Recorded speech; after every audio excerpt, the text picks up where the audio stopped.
Hello viewers, আজ আমি class 8 এর স্বাস্থ্য ও শরীরশিক্ষা বইয়ের সেকেন্ড ইউনিট পরীক্ষার জন্য দ্বিতীয় অধ্যায় থেকে ইম্পর্টেন্ট প্রশ্নগুলো বলে দেবো। তাই প্রত্যেকে কিন্তু প্রথম থেকে পড়াটা ভালো করে দেখবে এবং আমি কি কি বলছি সেগুলো ভালো করে করবে, তাহলে দেখবে তোমাদের এই পরীক্ষাতে প্রত্যেকটা প্রশ্ন কমন পেয়ে যাচ্ছ। ঠিক আছে, তো চলো শুরু করছি দ্বিতীয় অধ্যায় স্বাস্থ্য বিধান। তো দেখো, এই চ্যাপ্টারে তোমাদের মেনলি যে জায়গাগুলো পড়তে হবে সেগুলো হচ্ছে, প্রথমে দেখো রয়েছে প্রথম পেজে লাল কালার এই লেখাটা ভালো করে পড়বে। সেটা কি না, স্বাস্থ্যবিধান কাকে বলে। স্বাস্থ্যবিধান হলো বিজ্ঞানসম্মত এমন একটি বিষয় যা জানলে শরীরকে সুস্থ ও সুন্দর নিরোগ রাখা যায়। এছাড়া স্বাস্থ্যবিধান পালনের মাধ্যমে শরীরের বিভিন্ন অঙ্গ প্রত্যঙ্গের সঠিক যত্ন নেওয়া সম্ভব। বোঝা গেল? তাহলে প্রথমে একটা প্রশ্ন পেয়ে গেলে স্বাস্থ্যবিধান বলতে কি বোঝো। ঠিক আছে, অনেকেই হয়তো এই প্রশ্নগুলো পড়তে চাও না বা বইটা ফলো করো না, কিন্তু তোমাদের কিন্তু স্কুলে এই বইটা কেন দেওয়া হয়, তোমাদের নিজেদের সচেতনতা, নিজেদের স্বাস্থ্য সম্পর্কে সচেতনতা বাড়ানোর জন্য কিন্তু এই বইটা দেওয়া হয়। ঠিক আছে, তাই প্রত্যেকে চাইবে নম্বর পাওয়ার জন্য নয়, নিজেদের স্বাস্থ্য নিয়ে, নিজেদের সতর্কতা নিয়ে সবকিছু জানার জন্য এই বইটা কিন্তু পড়া আবশ্যক প্রত্যেকের। ঠিক আছে, নম্বরটা পাওয়া বেশি কিন্তু ইম্পর্টেন্ট তথ্য নয়, তথ্যটা হচ্ছে এটাই যে তোমরা তোমাদের নিজেদের শরীরকে কি করে সুস্থ স্বাভাবিক রাখবে, তার পুরো ব্যাপারটাই কিন্তু এখানে দেওয়া রয়েছে। ঠিক আছে, তো স্বাস্থ্যবিধান কি বোঝা গেল, ভালো করে এটা করবে। তারপরে দেখো রয়েছে স্বাস্থ্যবিধানের অভাবজনিত কিছু রোগ, এগুলো কিন্তু পরীক্ষাতে দেয়। চর্মরোগ, হেপাটাইটিস, ফাইলেরিয়া, কালাজ্বর, কৃমি, malaria, diarrhoea, polio, encephalitis, bird flu, ulcer, chikungunya, cholera, typhoid, dengue, রক্তামাশয়, টিটেনাস, করোনা ভাইরাস, কোভিড-19। তো এগুলো হচ্ছে কয়েকটি স্বাস্থ্যবিধানের অভাবজনিত রোগ। তারপর দেখে নাও স্বাস্থ্যবিধান কাকে বলে। রেড কালারে বোল্ড করে লাইনগুলো ভালো করে পড়বে। স্বাস্থ্য রক্ষা ও রোগ প্রতিরোধের জন্য প্রয়োজনীয় ব্যবস্থাকে এক কথায় স্বাস্থ্যবিধান বলা হয়। ঠিক আছে, তাহলে বোঝা গেল কোনগুলো ভালো করে করবে। ব্যাস, এই পাতাতে এগুলো ভালো করে করলেই হবে। তারপরে দেখো, তারপরে পাতাতে রয়েছে স্বাস্থ্যবিধানের উদ্দেশ্যটা কি, ভেরি ভেরি ইম্পর্টেন্ট। দেখো কি রয়েছে, সার্বিক স্বাস্থ্যবিধানের মূল উদ্দেশ্য হলো না প্রতিটি পরিবারকে নির্মূল, দূষণমুক্ত, রোগমুক্ত, জীবাণুমুক্ত, স্বাস্থ্যসম্মত, সবুজ, সুন্দর পরিবেশে গড়ে তোলা, যাতে মানুষ রোগ জীবাণুর হাত থেকে মুক্ত পেতে পারে বা মুক্ত হতে পারে এবং আপামর জনসাধারণের জীবনযাত্রার মান উন্নয়ন ঘটাতে পারে। ঠিক আছে, তাহলে প্রশ্ন যদি আসে 2 নম্বরের জন্য স্বাস্থ্যবিধানের উদ্দেশ্য কি, এটা লিখবে। তারপরে চলে আসো সংক্রামক রোগ বিস্তারের প্রধান কারণগুলো নিয়ন্ত্রণের জন্য কি চাই, কি কি পদক্ষেপ গ্রহণ করতে হবে। অর্থাৎ যদি ঘুরিয়ে প্রশ্নটা করা হয় যে সংক্রামক রোগ বিস্তারগুলোকে কি করে নিয়ন্ত্রণ করা সম্ভব, তো তার একটাই উত্তর, নিরাপদ পানীয় জলের ব্যবস্থা, মানে পানীয় জলের ব্যবস্থা নিরাপদ করতে হবে, মানুষের মলমূত্রের সঠিকভাবে নিষ্কাশন, রোগবাহক পতঙ্গ নিয়ন্ত্রণ, মানে যে সমস্ত মশা, মাছি, পতঙ্গ এগুলো কি করে রোগ নিয়ে আসে, এদেরকে নিয়ন্ত্রণ করতে হবে, আবর্জনা বজ্র জলের স্বাস্থ্যসম্মত সদ্গতি, খাদ্য সুরক্ষা, স্বাস্থ্যকর গৃহ পরিবেশ, গ্রাম পরিবেশের স্বাস্থ্যবিধান, ব্যক্তিগত পরিষ্কার পরিচ্ছন্নতা। বোঝা গেল? দেখো, অনেকে কিন্তু চ্যাপ্টার না পড়ে একদম ডিরেক্ট অনুশীলনের প্রশ্নগুলো করো, কিন্তু অবশ্যই কিন্তু চ্যাপ্টারের ভেতরে এগুলো পড়তে হবে, তারপরে তো অনুশীলনের প্রশ্ন কি, তাই তো? এগুলো ভালো করে পড়লেই অনুশীলনের প্রশ্ন নিজেরাই করতে পারবে। ঠিক আছে, তাই ভালো করে কিন্তু প্রত্যেকেই এই টেক্সট বইয়ের ভেতরে যে জিনিসগুলো ভালো করে পড়বে। তারপরে দেখো রয়েছে স্বাস্থ্যবিধানের মূল উদ্দেশ্য কি। দেখো রয়েছে, কেবলমাত্র শৌচাগারের ব্যবস্থা করলে স্বাস্থ্যবিধানের উদ্দেশ্য সফল হয় না। সংক্রামক রোগের যে পদ্ধতি বা শৃঙ্খল, তাকে ভাঙাই হলো স্বাস্থ্যবিধানের মূল উদ্দেশ্য। প্রশ্ন আসতে পারে স্বাস্থ্যবিধানের মূল উদ্দেশ্য কি, উত্তর তখন তোমরা লিখবে সংক্রামক রোগের যে পদ্ধতি বা শৃঙ্খল, তাকে ভাঙাই হলো স্বাস্থ্যবিধানের মূল উদ্দেশ্য। তাহলে এই পর্যন্ত কতগুলো প্রশ্ন পেয়ে গেলে, এগুলোই খাতায় নোট করে রাখো, এর বাইরে কোনো প্রশ্নই আসবে না, এটুকু 100% গ্যারান্টি। ঠিক আছে, অনেক স্কুলে দ্বিতীয় অধ্যায় রয়েছে সিলেবাসে, অনেক স্কুলে দ্বিতীয় এবং তৃতীয় অধ্যায় দুটোই রয়েছে, তাই কোনো ব্যাপার না। এখন দ্বিতীয় অধ্যায় পড়াচ্ছি, দ্বিতীয় অধ্যায় দেখে নাও, এরপরে তৃতীয় অধ্যায়। ঠিক আছে, তো দেখো মানব উন্নয়ন সূচক বলতে কি বোঝো, এটাও কিন্তু পরীক্ষাতে আসে। আমি যে জায়গাগুলো হাইলাইট করছি তোমরা তোমাদের পেন দিয়ে বইয়ে মার্ক করে রাখবে। দেখো, কোনো দেশের উন্নয়ন নির্ভর করে সেই দেশের জনসাধারণের জীবনযাত্রার মান কত উন্নত তার উপরে। এক কথায় একে মানব উন্নয়ন সূচক বা হিউম্যান ডেভেলপমেন্ট ইন্ডেক্স বলে। ইংলিশ টার্মটাও পড়ে রাখবে। এই বিষয়গুলো কি কি এখানে যেগুলো চর্চা করা হয় বা বিচার্য করা হয়, শিশু মৃত্যুর হার, সাক্ষরতার হার, কতজন শিশু স্কুলে যায়, জনসাধারণের গড় আয়ু, মোট ডেভেলপমেন্ট প্রোডাক্ট ইত্যাদি। তাই মানব উন্নয়ন সূচক বলতে কি বোঝো, এর বিষয়গুলো কি কি, এটাই হবে এখানকার প্রশ্ন। বুঝতে পেরেছো? দেখো, তোমাদের পরীক্ষা হবে 25-এ, কিন্তু 25-এ পরীক্ষা হলেও প্রশ্ন কিন্তু সেই 2 নম্বর 1 নম্বরেরই আসবে। ঠিক আছে, খুব বড় প্রশ্ন কিন্তু দেবে না। সংক্রামক রোগ থেকে বাঁচতে কি কি পদক্ষেপ গ্রহণ করা বা উচিত বা করতে হবে, এটাও পড়বে।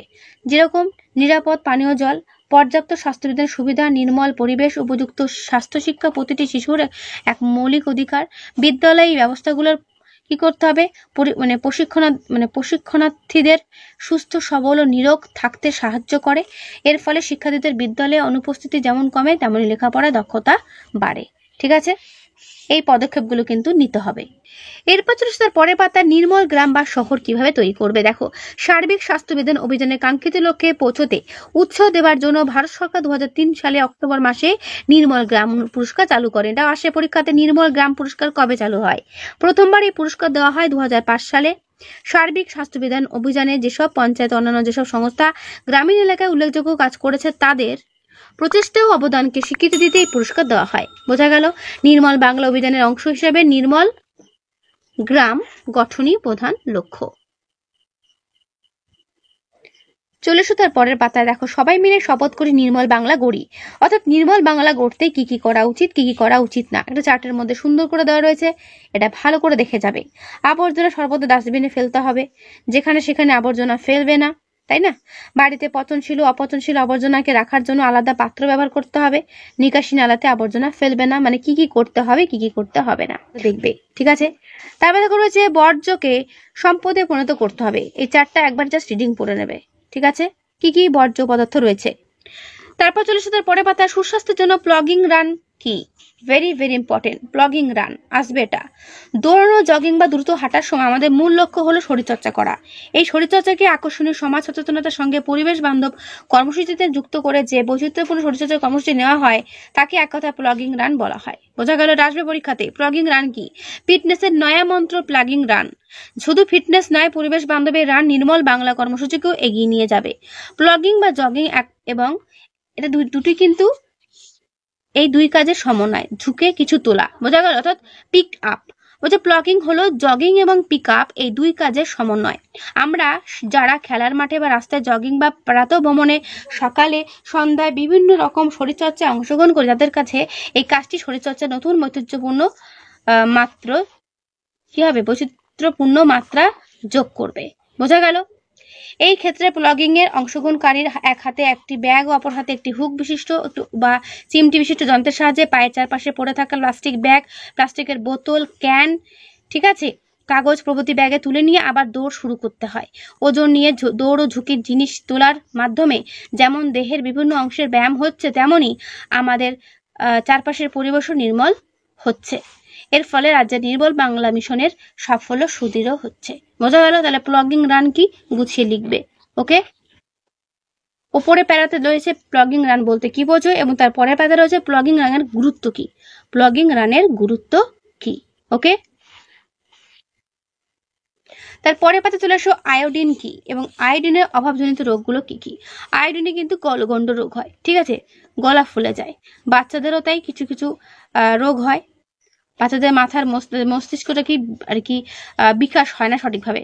শিশুদের মস্তিষ্কের বিকাশটা সঠিকভাবে কিন্তু হয় না। ঠিক আছে, একজন সুস্থ মানুষের দেহে দৈনিক আর কি 150 থেকে 200 মাইক্রোগ্রাম আয়োডিন প্রয়োজন, মনে রাখবে।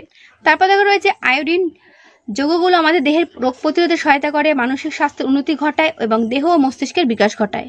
এবং এই আয়োডিনের অভাবে কি কি উপসর্গ দেখা যায় এবং কি কি রোগ হয় সেটাও ভালো করে পড়বে। ঠিক আছে, মেনলি রোগ হয় গলগণ্ড। ওকে, শেষে দেখা রয়েছে আয়োডিনের অভাবজনিত রোগ কিভাবে দূর করা যায়, ভালো করে পড়বে। এটা আমি আর পড়ছি না, তোমরা কিন্তু ভালো করে দেখে নেবে। আমি যে জায়গাগুলো বলছি এগুলো মন দিয়ে দেখে যাও, কমন কিন্তু অবশ্যই পাবে। এরপরে দেখো তোমাদের এই চ্যাপ্টারের শেষের দিকে অনুশীলনের প্রশ্ন। দেখো কি রয়েছে, শূন্যস্থান পূরণ করো। WHO এর পুরো নাম কি? World dash organisation. এটা পরীক্ষাতে আসবে। দুটি জলবাহিত সংক্রামক ব্যাধি কি? প্রতিটি শৌচাগারে পরিষ্কার পরিচ্ছন্ন ও স্বাভাবিক ড্যাশ সংস্থান রাখতে হয়। জড়বুদ্ধি ড্যাশ খনিজের অভাবে দেখা দিতে পারে। অপরিচ্ছন্নতার মিলিত ফল অস্বাস্থ্য ও ড্যাশ। তাহলে এই অ্যান্সারগুলো কি হবে চলো দেখে নাও। চটপট খাতা খুলে এটা নোট করে রাখো। WHO পুরো নাম ওয়ার্ল্ড হেলথ অর্গানাইজেশন। পরীক্ষাতে কিন্তু এটা আসবে, ঘুরিয়ে হোক WHO পুরো নাম কি ভেবেও কিন্তু দিতে পারে।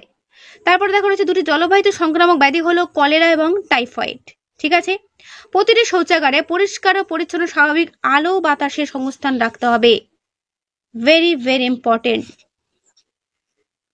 তারপরে দেখো রয়েছে জড়বুদ্ধি ড্যাশ খনিজের অভাবে দেখা দিতে পারে, কি না আয়োডিন খনিজের অভাবে জড়বুদ্ধি দেখা দিতে পারে। তারপরে প্রশ্ন অপরিচ্ছন্নতার মূলিত ফল অস্বাস্থ্য ও ড্যাশ কি হবে, রোগ প্রবণতা। ঠিক আছে, বোঝা গেল অ্যান্সারগুলো। চলো এবার দেখো 2 দাগের প্রশ্নোত্তর। স্বাস্থ্যের সংজ্ঞা দাও। স্বাস্থ্য বলতে কি বোঝো? সংক্রামক ব্যাধি বলতে কি বোঝো? WHO এর পুরো নাম কি? স্বাস্থ্য বিধান বলতে কি বোঝো? স্বাস্থ্য বিধান না মানলে কোন কোন রোগ দেখা যায়? আয়োডিনের অভাবে কি কি রোগ হয়? দেখো স্বাস্থ্য বলতে কি বোঝো একটা অন্য ক্লাসের বই থেকে তোমাদের দেখাচ্ছি, তোমাদের টেক্সটে কিন্তু নেই স্বাস্থ্যের সংজ্ঞাটা, এখান থেকে করবে। স্বাস্থ্য অমূল্য সম্পদ। সাধারণত স্বাস্থ্য বলতে শারীরিক ও মানসিক স্বাস্থ্যকেই বোঝায়। এই 2 ধরনের স্বাস্থ্যকে বজায় রাখার জন্য আধ্যাত্মিকতা, আর্থিক সচ্ছলতা, নিয়ন্ত্রিত আবেগ ইত্যাদি গুরুত্বপূর্ণ ভূমিকা পালন করে। ঠিক আছে, তারপর দেখো রয়েছে স্বাস্থ্য শুধুমাত্র রোগ থেকে মুক্তি নয়, স্বাস্থ্য হলো ব্যক্তির সামাজিক, মানসিক ও শারীরিক গুণাবলীর একটি সমন্বয় যা তাকে পরিপূর্ণ জীবনযাপনে সহায়তা করে। বোঝা গেল? এটুকুই লিখবে। তারপরে প্রশ্ন সংক্রামক ব্যাধি বলতে কি বোঝো? দেখে নাও এর উত্তর। দেখো এটাও তোমাদের অন্য ক্লাসে একটা বই থেকে দেখাচ্ছি, এটাও তোমাদের বইতে ভালোভাবে দেওয়া নেই বলে আমি অন্য ক্লাসে একটা বই থেকে তোমাদের দেখিয়ে দিচ্ছি, উত্তরটা পাওয়া দিয়ে কথা, তাই খাতা এগুলো নোট করে রাখবে। সংক্রামক ব্যাধিগুলো বিভিন্ন প্রকার মাধ্যম দ্বারা একটি জীব থেকে অন্য জীবে ছড়িয়ে যায় এবং বিভিন্ন ধরনের কীটাণু বা জীবাণু দ্বারা এই রোগগুলো সংক্রমিত হয়। বোঝা গেল? তাহলে সংক্রামক ব্যাধি কি? উদাহরণ কি হবে? আন্ত্রিক, cholera, influenza virus, AIDS, corona ইত্যাদি। তারপরের প্রশ্ন WHO এর পুরো নাম কি? তোমরাই বলবে, আমি একটু আগে তোমাদের দেখিয়ে দিয়েছি। তারপর স্বাস্থ্য বিধান বলতে কি বোঝো? তোমাদের এই অধ্যায়ে প্রথম পাতাতে দেখো রয়েছে স্বাস্থ্য রক্ষা ও রোগ প্রতিরোধের জন্য প্রয়োজনীয় ব্যবস্থাকে এক কথায় স্বাস্থ্য বিধান বলে। বোঝা গেল? তারপরে প্রশ্ন স্বাস্থ্যবিধান না মানলে কোন কোন রোগ দেখা যায়? নিজেরাই করতে পারবে অ্যান্সারটা। তুমি যদি স্বাস্থ্যবিধান না মানো, তুমি বলো তোমাদের কি কি রোগ হতে পারে। তারপরে প্রশ্ন আয়োডিনের অভাবে কি কি রোগ হয়? এটাও তোমাদের বলেছি, গলগণ্ড, শিশুদের মস্তিষ্কের বিকাশ না হওয়া, তাই তো, সেইগুলো লিখবে। তো এই অ্যান্সারগুলো তোমাদের টেক্সটেই পেয়ে যাবে এই অধ্যায়ের মধ্যে। ঠিক আছে, এরপরে দেখো শূন্যস্থান রয়েছে, সঠিক উত্তর নির্বাচন করো। সুস্বাস্থ্যের জ্ঞান লাভ করতে সাহায্য করে ড্যাশ বিজ্ঞান। তোমরা বলো কোন বিজ্ঞান হবে? অপশন দেওয়া রয়েছে স্বাস্থ্য, জীব, পদার্থ নাকি উদ্ভিদ। উত্তর হবে স্বাস্থ্য বিজ্ঞান। তারপরে প্রশ্ন প্রথমবার নির্মল বিদ্যালয়ে পুরস্কার দেওয়া হয়, এটাও তোমরা বলবে। আমি আনসারটা তোমাদের কাছ থেকে কমেন্টে আশা করছি তোমরা প্রত্যেকেই দেবে। ঠিক আছে, এটা তোমাকে পড়েছি, কিন্তু যারা আমার এই ভিডিওটা প্রথম থেকে দেখছো তারা প্রত্যেকেই অ্যান্সার করতে পারবে, এটা আমি ভরসা করছি। তোমরা অবশ্যই কিন্তু আমাকে অ্যান্সারটা কমেন্টে দেবে। ঠিক আছে, এটা দেখো আয়োডিনের অভাবে আমাদের কি রোগ হয়? এটাও তোমরা পারবে, উত্তর গলগণ্ড রোগ হয়। ঠিক আছে, এরপরে প্রশ্ন তোমাদের প্রত্যেকটাই বই পেয়ে যাবে, নির্মল গ্রামের বর্ণনা বলো। পাতা নম্বর তোমাদের 12 পাতা দেখে রয়েছে নির্মল গ্রাম বা শহরের পরিবেশ কেমন। তো এখান থেকে তোমার নির্মল গ্রামের বর্ণনা করবে। ঠিক আছে, তারপরে প্রশ্ন সংক্রামক ব্যাধি নিয়ন্ত্রণের উপায় বর্ণনা করো। তো এর উত্তর তোমরা পাতা নম্বর 9 পাতা দেখে রয়েছে সংক্রামক রোগ থেকে বাঁচতে কি কি পদক্ষেপ গ্রহণ করতে হবে, এটা করবে। অথবা তার উপরে দেখো রয়েছে সংক্রামক রোগ বিস্তারের প্রধান কারণগুলো নিয়ন্ত্রণের জন্য কি কি করতে হবে, সেই পদক্ষেপগুলো এখানে 1 নম্বর 2 নম্বর করে লেখা রয়েছে, এটা করলেও হবে। ঠিক আছে, চেষ্টা করবে এটাই করার, এখানে সুন্দর করে পয়েন্ট করে দেওয়া রয়েছে, এটা করবে। তারপরে প্রশ্ন স্বাস্থ্য শিক্ষার সুফলগুলো আলোচনা করো। তো এর আনসার তোমাদের আমি অন্যটা বই থেকে দেখিয়ে দিচ্ছি। স্বাস্থ্য শিক্ষার উদ্দেশ্য বা স্বাস্থ্য শিক্ষার সুফল কিন্তু এটাই আনসার হবে। ঠিক আছে, এটা ভালো করে নোট করে রাখবে। তো তোমাদের দ্বিতীয় অধ্যায়ে এই প্রশ্নগুলো করো যেগুলো তোমাদের অনুসরণ দেওয়া রয়েছে। নিচেরটা দেখা রয়েছে প্রকল্প, ওটা করার দরকার নেই। ঠিক আছে, এই পর্যন্তই করো। তো দ্বিতীয় অধ্যায়ে আমি যা যা বললাম সেগুলো মন দিয়ে করো, এর মধ্যেই পরীক্ষাতে কমন পাবে। ওকে, আর যদি কোনো প্রশ্ন থাকে অবশ্যই আমায় কমেন্টে জানাবে। ঠিক আছে, আমি তার উত্তর দিয়ে দেবো। তো আজকে ভিডিওটা আমি এখানে শেষ করছি। দ্বিতীয় অধ্যায়ে পড়াটা এবং প্রশ্নগুলো কেমন লাগলো অবশ্যই আমায় কমেন্টে জানিও। ভালো লাগলে লাইক করো, বন্ধুদের কাছে অবশ্যই শেয়ার করতে ভুলো না। তো আজকে এখানেই, দেখা হবে নেক্সট ভিডিওতে।